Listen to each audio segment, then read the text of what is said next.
मनोज जरांगे यांना मुंबईत येण्याची वेळच येणार नाही यासाठी राज्य सरकारचे प्रयत्न सुरू आहेत।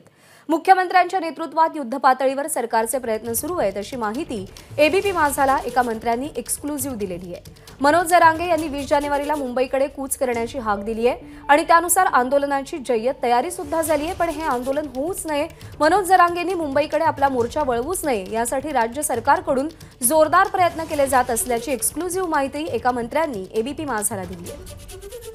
सोमेश कोलगे आपले प्रतिनिधी सध्या आपल्यासोबत आहेत। सोमेश, मंत्र्यांनी दिलेल्या माहितीनुसार राज्य सरकारच्या वतीने काय प्रयत्न केले जात आहेत आणि आणखी काय सांगितलंय त्यांनी?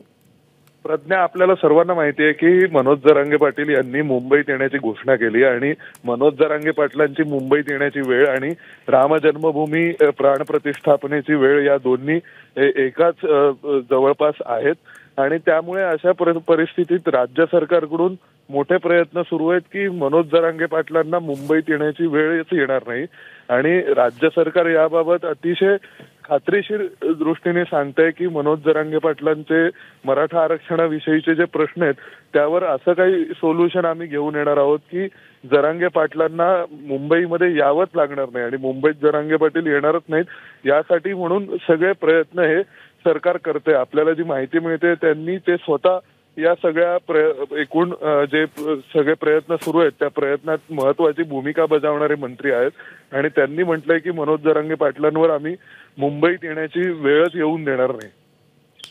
सोमेश, धन्यवाद दिलेल्या माहितीसाठी। एबीपी माझा, उघडा डोळे बघा नीट।